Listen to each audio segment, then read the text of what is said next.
Jina la Bwana Mungu wetu litukuzwe. Amina.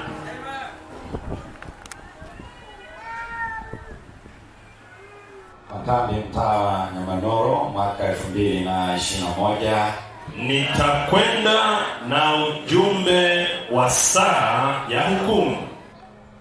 Neno hilo limekuwa pamoja nasi katika mikutano hii ya makambi hapa kila tulipopewa nafasi na Mungu wetu kuwepo hapa.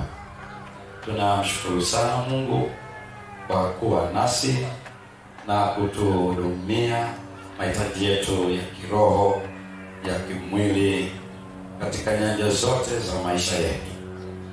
Mikutano hii ya makambi, Mungu wetu ametukuzwa kwa kutushindia dhambi. Ametumia neno lake.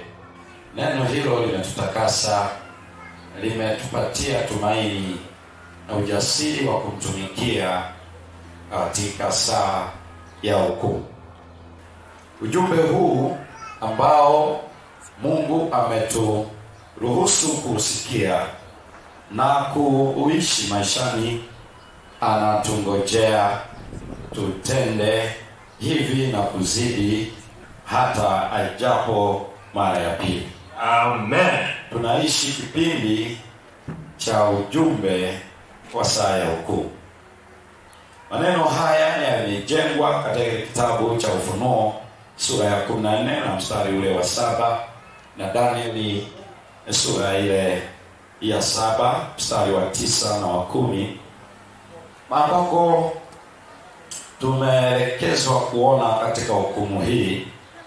Na hii sio hukumu nyingine yoyote, ni hukumu inayotangulia kuja kwa Yesu mara ya pili. Amina. Ni hukumu ambayo imekusudiwa kutupatia ushindi wa dhambi. Amen. Hii ndio inayoitwa ya upelelezi. Haipelelezi kutuona namna ambavyo tupo, ila msaada wa Roho Mtakatifu. Yesu Kristo kuhani mkuu juu mbinguni amesimama kuhakikisha tunaokolewa kutoka dhambini. Sisi wote katika mikutano hii ameendelea kunena nasi, na hata wewe ambaye umepata nafasi siku hii ya leo, Mungu ana ujumbe huu ambao ni wa wakati wa mwisho katika saa ya hukumu. Kwa muda huu ambao tunao, ambao kwa sasa ni muda ambao mchungaji amesema mtu akishiba anaweza kuondoka, ninawaomba tu Bwana atujalie aweze kuniwezesha na wewe pia,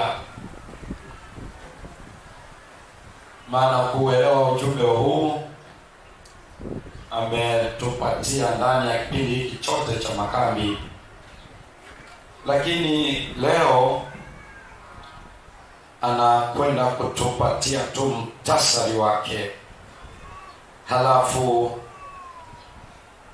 anao ujumbe wa pekee ambao hauhitaji fanya vinginevyo. Na somo la leo linasema ujumbe wa saa ya hukumu. Ujumbe wa saa ya hukumu.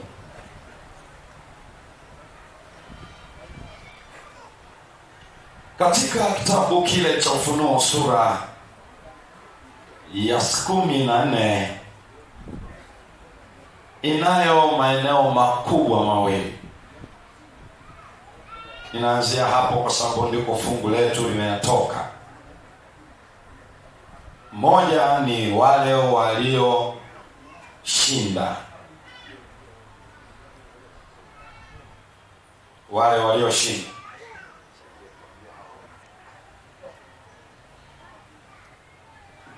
Sehemu ya kwanza ya Ufunuo sura ya 14 inazungumzia watu walio na mwana kondoo walioshinda. waliowekewa muhuri katika ile Ufunuo 17 mstari wa kwanza hadi mstari wa 4, kwa hakika unaenda mpaka mstari wa 8, 144,000. Na jana tuliweza kuona hao watu ni akina nani, tulijifunza habari zao, na kwa kweli ni habari kuhusu wewe na mimi. Kwa hiyo sasa wana matawi ya mitende, waimba wimbo wa Musa na mwana kondoo. Kwa hiyo Ufunuo sura ya 14 inatazamisha watu ambao wameshinda. Na ndiposa mmoja wale wazee akamuuliza Yohana, akamwambia, unawafahamu watu hao nao wametoka wapi? Yohana akasema, Bwana wajua wewe. Na ndipo akamweleza, akamwambia, hao wale wametoka katika dhiki ile kuu. Tulipokuwa tunaona yule Ufunuo sura ya 7, wametoka katika ile dhiki kuu na wamefua mavazi yao kwa damu ya mwana kondoo. Hao wanatoka katika ile dhiki kuu. Sasa hapa Ufunuo sura ya 14 wako na mwana kondoo na wanamfuata washindi hao.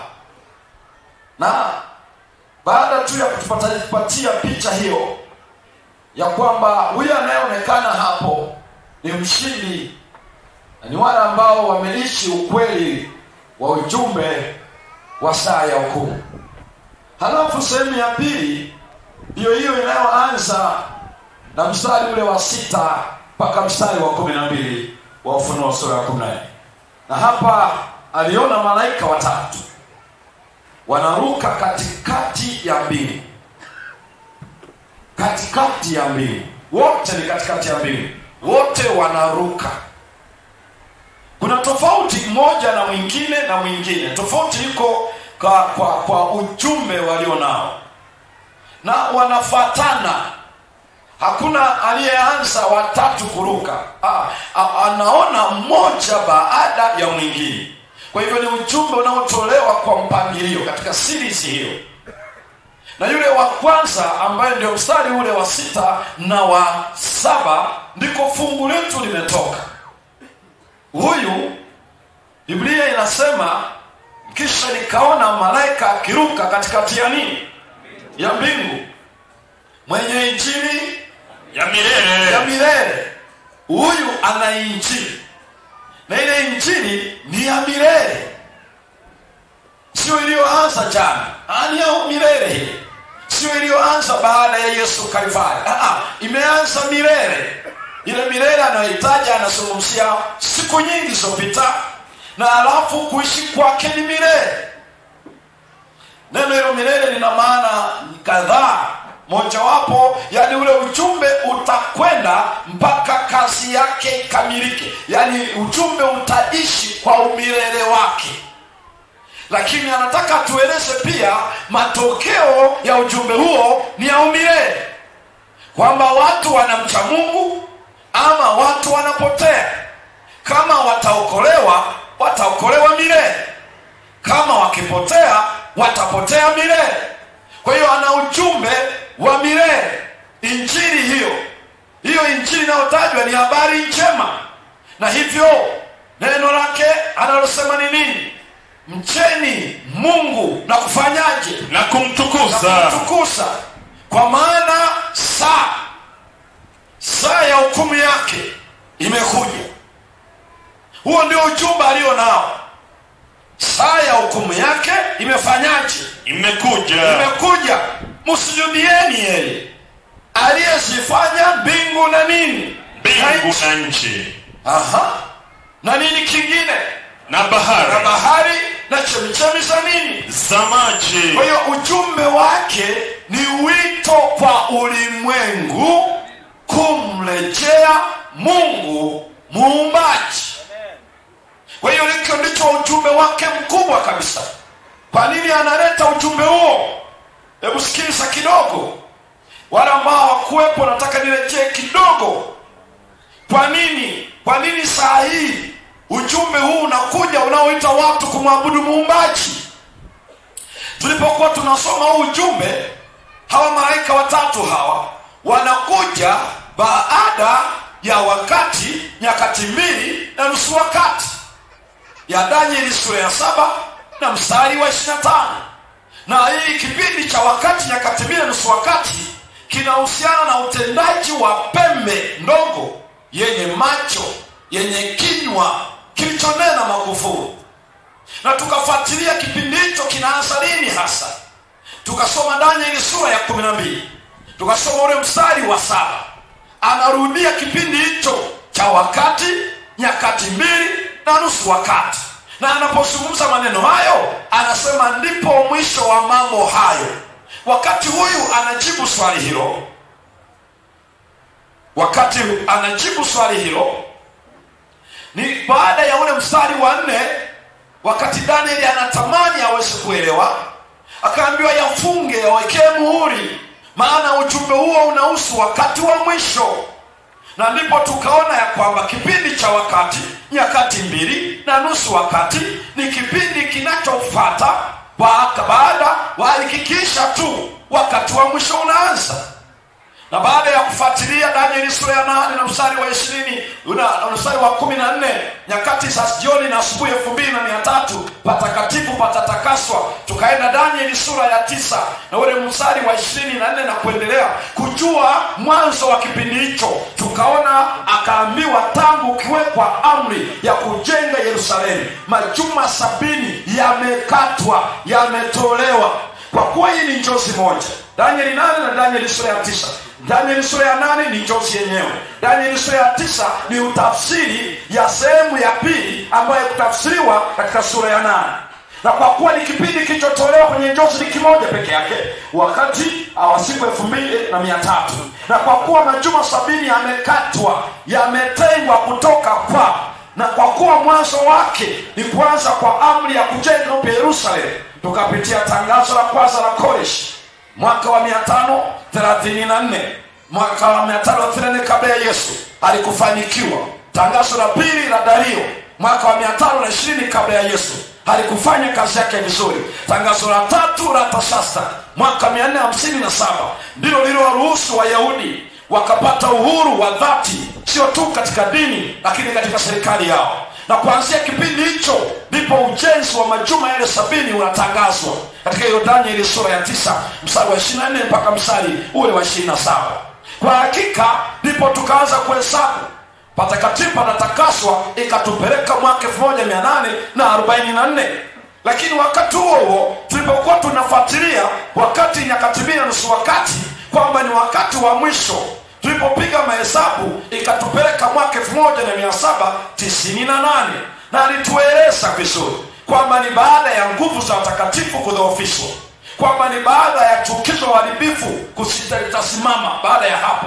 Lakini pia akatueleza baada ya kipindi hicho ndipo akatueleza jambo la pekee ya kwamba hapo ndipo, na ndipo nahitaji uweze kuona jambo hili la pekee. Soma pamoja nami msomaji. Tunajaribu kuangalia ujumbe na wakati wake hasa. Danieli sura ya 12.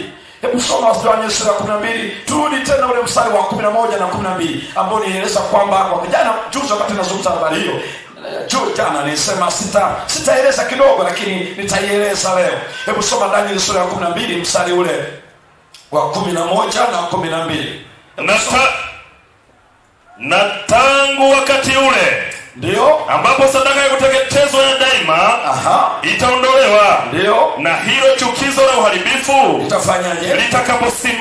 Litakaposimamishwa itapata siku 1290. 1290.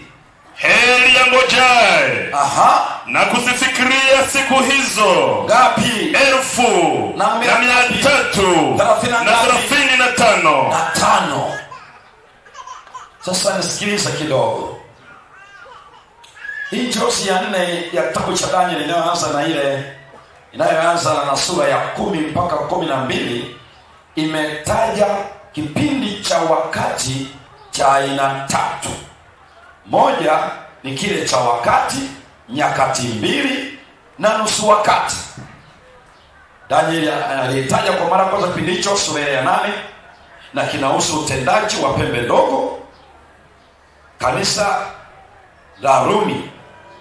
Halafu ikatajwa mara mbili katika njozi ya 4 sura ya 11, ametaja mstari wa 16 akarudia, akaja akataja tena katika hii Danieli sura ya 11 mstari wa 40, wakati ule wa mwisho. Lakini anazungumza wakati wa mwisho, na wakati huo anapozungumzia kipindi hiki cha Danieli sura ya 12 mstari wa 7, kikafanana kabisa na Ufunuo sura ya 12 na mstari wa 14. Sasa hataji habari ya pembe ndogo, anataja joka na utendaji wake, ambaye mstari wa 9 anataja ni Ibilisi na Shetani, nyoka wa zamani au danganyaye ulimwengu. Kwenye Ufunuo hiyo sura ya 12 inataja kipindi kile kile, wakati, nyakati na nusu wakati, ambayo inaeleza utendaji wa joka anayepatia mamlaka ile pembe ndogo. Sura ya 12 inaweka wazi tu namna hiyo. Lakini wakati huo katika Ufunuo sura ile ya 13 na ule mstari wa 5 anatueleza pia habari za utendaji wa siku 1260, lakini wakati huo akitumia neno miezi 42, kama ambavyo Ufunuo sura ya 11 mstari wa 2 na mstari wa 3 ametaja vyote viwili. Sawa na Ufunuo sura ya 12 na mstari wa 6 akataja siku 1260. Kwa kuwa tulisoma wakati ule, tukagundua kipindi hicho cha wakati, nyakati mbili na nusu wakati, ni sawa na miezi 42, ni sawa na siku 1260, ambayo ni sawa na miaka 1260. Na kwa kipindi hicho chote kimetajwa ndani ya kipindi hicho cha njozi ya 4 ya Danieli, ambayo inaenda mpaka 1798, kuanzia mwaka wa 538. Hicho ni kipindi kinachotajwa katika njozi ya 4 ya Danieli, kinachoelezewa na Ufunuo sura ya 11, Ufunuo sura ya 12, Ufunuo sura ya 13. Zote zinataja wakati, nyakati mbili na nusu wakati, na zinataja miezi 42, na zinataja siku 1260. Tulipokuwa tunazungumzia juu ya siku katika Danieli, tulipokuwa tunasoma kitabu cha Hesabu 14 mstari wa 34 na Ezekieli 4 mstari wa 6, siku moja ni sawa na mwaka. Ndio maana inaanza kwa kushusha zile pembe tatu, ambao ni tawala tatu, wa Vandali, wa Heruli na wa Throgothi, ambao Throgothi ndio walioshushwa kwa mara ya mwisho mwaka wa 538, na ndipo mamlaka ya kidini yakashika na serikali. Ndani ya kipindi hicho chote hicho, kama tulivyosoma Danieli sura ya 7, ndipo ile pembe sasa ikanena maneno makuu ya makufuru, na ikawadhoofisha watakatifu wake aliye juu, na kipindi walichopewa ndicho hicho muda wa miaka 1260. Na ilipofika mwaka 1798 katika mapinduzi ya Ufaransa chini ya Napoleon Bonaparte, majemadari wake Bethia, ndipo alipokamatwa Papa Pius wa 6, akapelekwa ufungoni Ufaransa na akafa mwaka 1799. Ufunuo unatueleza pigo la mauti litapona, na hicho ndicho tunachokiona katika Ufunuo sura ya 13, na ile jeraha, pigo la mauti lake likapona, na dunia yote ikamstajabia. Sasa katika haya, hicho ndio kipindi tulichokiona, ambacho ni baada ya kipindi hicho ndipo wakati wa mwisho unaanza. Lakini kipindi cha pili kinachotajwa kimetajwa kwenye Danieli sura ya 12 mstari wa 11, ambacho ni kipindi cha miaka 1290, sio 60, 90. Sasa hiki kipindi ni kipindi gani hiki? Kisha anaingia mstari wa 12 na anaanza na neno hili: wamebarikiwa, wanaheri watakaofikiria kipindi hicho cha miaka 1335. Kwa hiyo hapa kuna vipindi viwili vinatajwa vya nyongeza. Swali linabaki, ni kitu gani kinasema? Naomba usikilize. Vyote vipindi hivi vyote viko ndani ya mkutadha wa wakati wa mwisho, vyote. Tofauti na kile cha wakati, nyakati mbili na nusu wakati ni moja tu. Kile cha 1260, wakati, nyakati mbili na nusu wakati, ama miezi 42, chenyewe kinaanza baada ya kushusha pembe tatu za Danieli sura ya 7. Hiki kipindi hiki ambacho tumeona kilianza mwaka wa 538 ndio tofauti na hiki vivi viwili. Hivi viwili vyenyewe vinaanza kwa wakati mmoja, lakini vinaisha kwa wakati tofauti. Unavifahamuje vipindi hivi? Moja, vinahusiana na wakati wa mwisho. Mbili, vinahusiana na utendaji wa pembe ndogo. vyote vipindi hivi, lakini tofauti ni moja, vinaanza kwa wakati mmoja, ila sio mwaka wa 538. Vinaanza na mwaka wa 508 baada ya Yesu. Kwa nini 508? Sikiliza vizuri. Katika kitabu cha Danieli sura ya 12 na ile Danieli sura ya 11 inaelezea, kwa sababu ile ni historia. Sura ya 11 inaanza historia kuanzia mstari wa kwanza mpaka wa 39. Kuanzia mstari wa 40 ndio inaanza mpaka sura ya 12 ambayo inahusu wakati wa mwisho. Sasa wakati anazungumza hizi sura zilizogawanywa, wakati Danieli anaandika, hakuandika sura, hakutenga kwa sura. Sura zilikuja kutengwa baadaye. Yeye alikuwa anaandika tu, na unajua hata mafungu hakuwa anaweka. Na ndio hivyo katika Biblia ya Kiebrania ilivyokuwa inaandikwa, ilikuja baadaye kuja kuweka sura, na ilikuwa sio kazi rahisi sana. Na ndio maana mojawapo ya mgogoro tulio nao katika kuweka kituo ama kuweka sura, utakuta kwa mfano pale anaposema Yesu utakuwa pamoja nami peponi, imeleta shida sana, mpaka watu wakadhani Yesu alipokufa aliishi na yule mwizi aliyetubu na wakaenda naye mbinguni.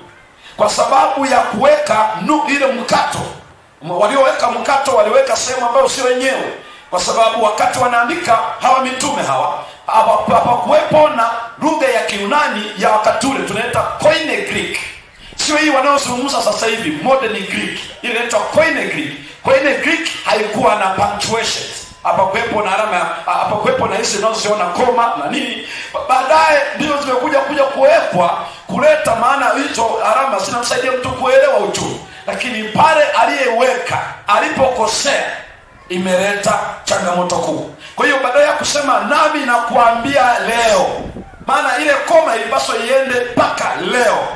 Sasa mtafsiri kwa sababu ya theolojia yake na kuweka hiyo punctuation akasema nami na kuambia koma leo utakuwa pamoja nami peponi. Kwa hiyo watu wakajua kumbe Yesu alipokufa alienda peponi, lakini ile koma ilipaswa iende nami na kuambia leo, ndipo koma utakuwa pamoja nami peponi.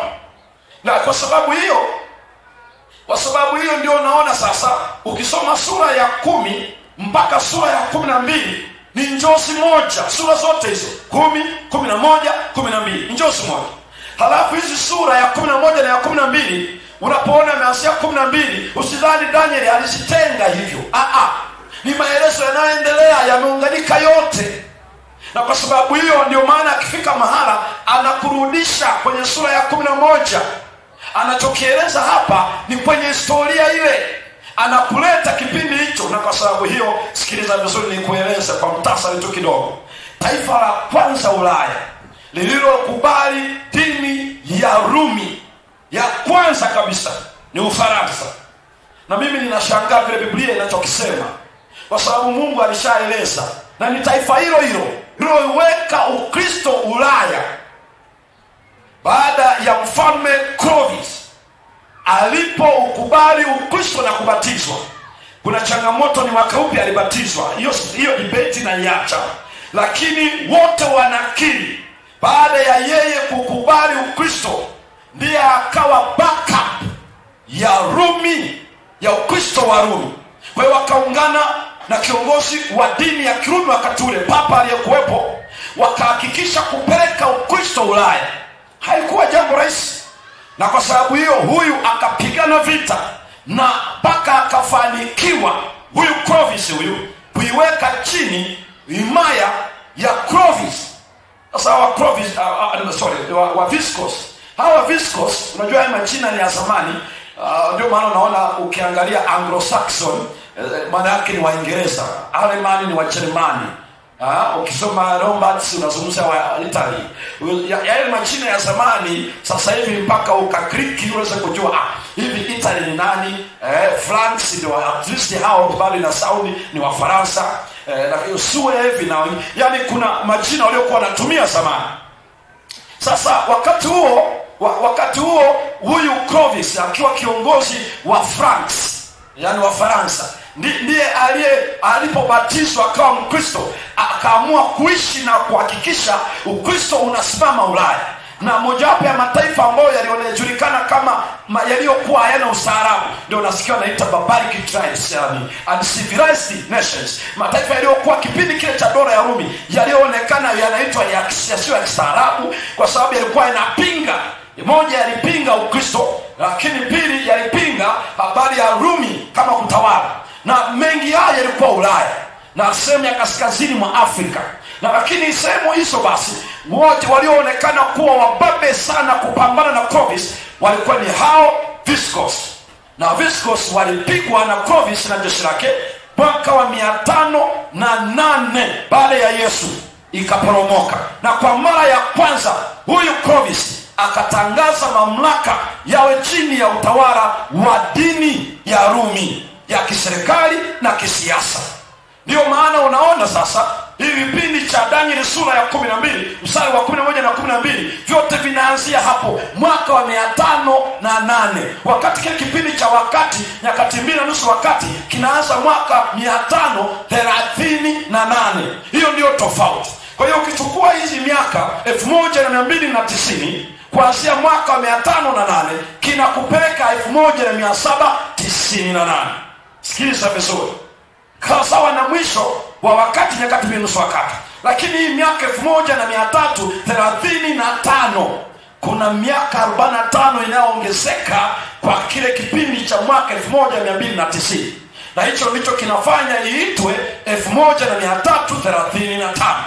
Na hiyo ukikichukua hicho kipindi kuanzia mwaka 508 kitakupeleka mpaka 1843. Na sikiliza kitu cha pekee ambacho ninashangaa, ni ndani ya kipindi hicho ndipo ujumbe wa malaika wa kwanza ulipoanza kuhubiriwa. Na hapa ndipo nilishangaa. Kuanzia hapo, baada ya William Miller kuelewa, ndipo akajua Yesu anakuja, akaanza kuhubiri na wengine wakajiunga naye. Hawakujua ya kwamba wanatekeleza Danieli 12 mstari wa 12. Heri watakaofikiria katika kipindi cha hicho cha mwaka 1335 ujumbe wa malaika wa kwanza ukashika kasi. Kwa bahati nzuri ni kwamba kati ya 1842 na 43 hapo ndipo mara nyingi wanaelezea ujumbe wa malaika wa pili. Baadaye ukaingilia wa malaika wa pili, wa kwanza na wa pili, kisha ukafata wa malaika wa tatu. Na sikiliza jambo la pekee ambalo tunazungumzia. Hiki ni kipindi ambacho maandishi anasema heri yeye, amebarikiwa yeye atakaye fikiria wakati huu. Maana yake ni hivi, atakaye kutwa kipindi hicho. Tutakuja kuona heri yake ni nini. Kwa nini anasema ni heri? Kwa nini anasema ni heri kwa kipindi hicho?